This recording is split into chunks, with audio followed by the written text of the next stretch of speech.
been searching along the sprawling halls, climbing up a statue and writing on the walls. All written down, I will not rest till I figure out this mess. Fully trusting in this house filled with water and light. I shall not cry for possessions I leave behind if I stay in these halls of stone and tides. Yeah, in these halls of stone and tides. Hi, I'm Michael Leberts, and this is Fit to be Read.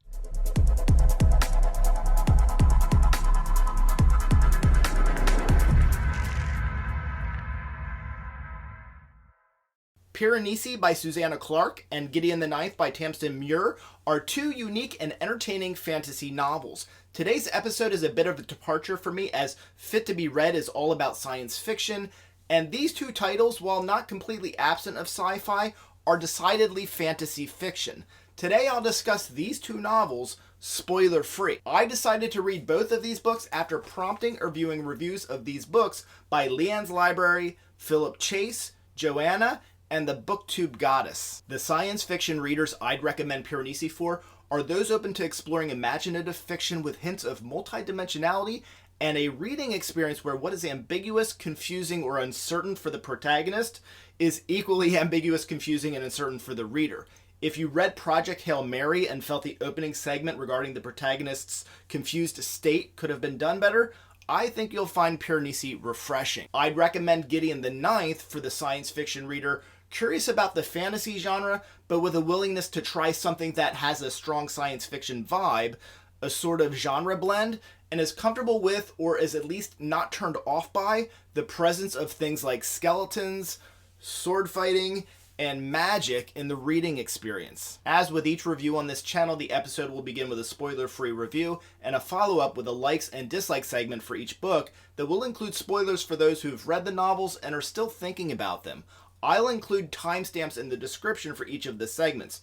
Engage with me in the comment section and let me know if you enjoy the intro music for this episode and if you have any thoughts about either of these really cool novels. Piranesi was the superior read for me, so I'll start there. I don't read and review a lot of fantasy, and I don't usually do star ratings. Today I'm going to do both. I would call this a solid 3.5 stars. The story is very engaging, and it delivers a very comfortable and well-paced sense of mystery. In Piranesi, the main character, Piranesi, inhabits a labyrinth world that is composed of many giant halls.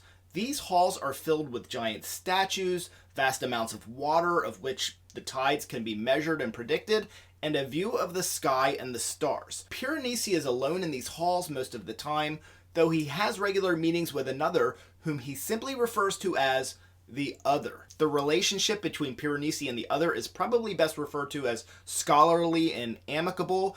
It's a reach to say that the Other provides any real companionship for Piranesi, but he does occasionally gift him things of value like shoes and other things. The Other appears to assume the dominant posture in their relationship, and he assigns simple tasks to Piranesi, usually related to data collection. It's very easy to connect with Piranesi and experience the world much as he does, but there are also departures from that connectedness. While we, the reader, and Piranesi are in many ways ambivalent about this world that he inhabits, Piranesi knows much more about the physical world than we do. Where we have the, for lack of better phrasing, the upper hand, is we can perceive the unbalanced relationship between Piranesi and the Other. Tracking their interactions provides the most excitement in the early pages of the novel. Other than their relationship, the early part of the novel is really a slow burn. It does evolve to a meditative feel, and it's not difficult to get caught up eventually in the ambience of these vast halls with vivid tides, curious statues, and wide open, comfortable, and mysterious spaces. Susanna Clarke masterfully builds this world, remarkably in very few pages. Spending pages and pages enjoying the ride and trying to figure out the mysteries the halls are hiding, even if the eventual payoff is telegraphed and underwhelming, makes this novel fit to be read. Here now are my 5 likes and 5 dislikes, including spoilers, for Susanna Clarke's Piranesi. Like number 1, the pace of the book is comfortable and relaxing. I'm curious to figure out what these halls are, but I'm not confused by the text and I'm not in any hurry. it feels almost meditative. Like number 2, I enjoy how the story puts me off balance, but doesn't feel confusing. We know what we're supposed to know when we're supposed to know it. This really evokes interesting thoughts. One I particularly like is that it made me question why Piranesi trusts the other and doesn't question if he's sneaky or dangerous, which seems like a natural reaction to the circumstances. Early in the book, this leads me to evaluate that Piranesi has had no other human interaction and therefore wouldn't have yet learned from experience to distrust people. In hindsight, obviously this is due to the amnesia-inducing atmosphere, but the examinations of learned behavior still works. Also, as mentioned, I like that in some ways we are just as unaware of Piranesi's situation as he is, and in other ways, we're not. Dislike number 1, despite what I just said, the pacing for me is a bit slow. Considering the length of the book, it took nearly 75 pages to really make me care about Piranesi and to really get swept up in rapid page flipping. Like number 3, it's a strength of the story that Piranesi doesn't revel in being freed from this prison. Once we, the reader, knows what's going on, we're rooting for him to escape, bringing all of our preconceived notions about what is living and what life is. Confronted with his choice to live in the real world versus the halls, we see through his eyes a not common perspective on many things, including individuality and family and familial bonds. Dislike number 2, when Piranesi first meets a new person, the info dump feels very manufactured, and for the reader more than for Piranesi. Dislike number 3, those long stretches of italics. If this occurs early in the story, there's a good chance that I would abandon the book. Luckily, this ended up being pretty short-lived. Dislike number 4, the year of the albatross. I'm not saying that I don't buy into this journal writing device, but I'm happy that I will not read or see those words again. Dislike number 5, the build-up and journey is fun and the payoff is fine. It's good, but I think it needed to really blow us away. Much was telegraphed. I like this book more when I completed it versus a week later.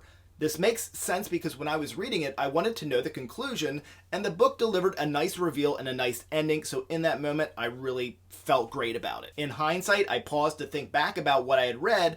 I'm very happy with the reading experience, but I'm not blown away. Like number 4, in the entries about Agostino, the notes reference a 25-minute film, Moon Wood. The summary is only a few sentences. The premise is very cool, and I already want to see this non-existent film.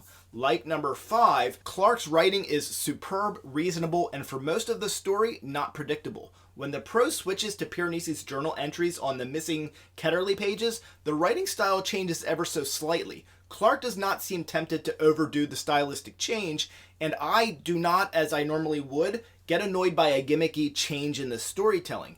It's a very nice line that she walks while not at all feeling like she's walking a line. This past month, I also finished the sci-fi fantasy novel, Gideon the Ninth. This is book 1 of Tamsyn Muir's Locked Tomb series. I was looking forward to this read as it was highly recommended, and I really expected to enjoy it as I'd been wanting to branch out and read some popular fantasy lit. I wasn't disappointed. I did enjoy the read, while at the same time realized it wasn't the right match for me. It really happened by chance that I was reading Gideon and Piranesi, 2 fantasy novels at the same time. For Gideon, I'll start with my spoiler-free review, and following that, I'll share 3 likes and 3 dislikes. I'm immediately attracted to the dark dystopian setting of this locked tomb universe, ruled by an undying emperor with the help of his super-powered inner circle warrior necromancers, the Lictors. There are 9 houses that serve a specific role for the emperor. These houses are led by necromancer families, given the hierarchy a Dune-haunted house, feudal society vibe. The heirs to these houses seek to become Lictors themselves for the emperor. The necromancers of different houses have different types of dark magic powers, not limited to raising dead skeletons and soul siphoning. As is typical in this divided houses, divided government of sorts system, there will be alliances or non-aggression relationships, competition, and conflict. The competition makes the novel exciting, but also falls short of being riveting. Backing up to the skeletons, this was about where I was ready to get off of the ride. Constructing animated skeletons didn't vibe with me, and considering this was introduced early and was a common occurrence throughout the read, I was playing tiddlywinks with the DNF button for much of the book. At one point, I finally decided to DNF the book, recognizing that it just wasn't for me. Oddly enough, that didn't stick, and my stubborn need to finish a book once started won out. I'm glad I stuck with it because it was an enjoyable read. The notion to DNF was not an indictment of the book, but rather a conflict with my own personal tastes, and probably the fact that I usually tend to favor science fiction over fantasy. Gideon Nav, the main character in the novel, is an orphan slave of the Ninth House. She is a brilliant sword fighter, trained by the best talents of the Ninth. She is solely focused on escaping her servitude and to escape the torture that she constantly faces at the hands of the Ninth's heiress, Harrow Nonagesimus. Harrow is a powerful necromancer and proves a formidable nemesis with her ability to conjure warrior skeleton constructs from the smallest fragments of bone. The story hosts a number of other interesting necromancer and cavalier characters from among the other houses. Cavaliers are trained bodyguards necessary for protecting their necromancers, while they are ultra focused on whatever necromancery things that they're doing. The writing is strong, imaginative and descriptive, and sometimes over-descriptive.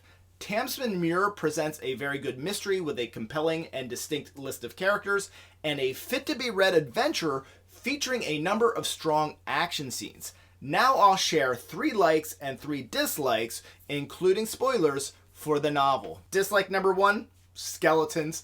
Animated skeletons never show up in books that I read. I'm not a fan of undead fiction to begin with.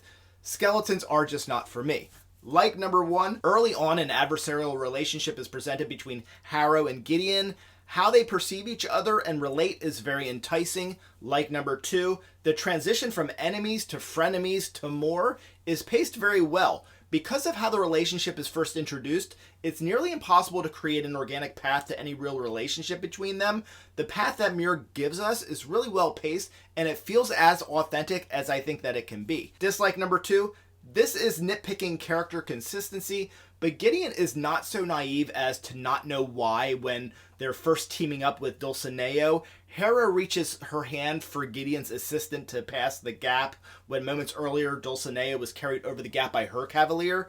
It had the feel of a new author not fully knowing their character. There's also something fresh about Gideon's character that I like, especially her cavalier, pun intended, attitude towards life at times, but sometimes the line is crossed and her witty retorts edge into the gimmicky and pedantic. Dislike number 3, prose becomes over-descriptive and redundant. It folds back over itself. I feel like this would be something that I would do if I tried to write a novel. I'd have 3 really cool, to me, ways to describe something, and they are just gold. So instead of picking one, I use all 3. And finally, like number 3, what wasn't over-described was the plot. The story was interesting and moved along at a quick pace. Muir doesn't handhold the reader. There's a lot going on off screen with other characters, and especially with whatever war the Emperor is involved with, and I found that very interesting.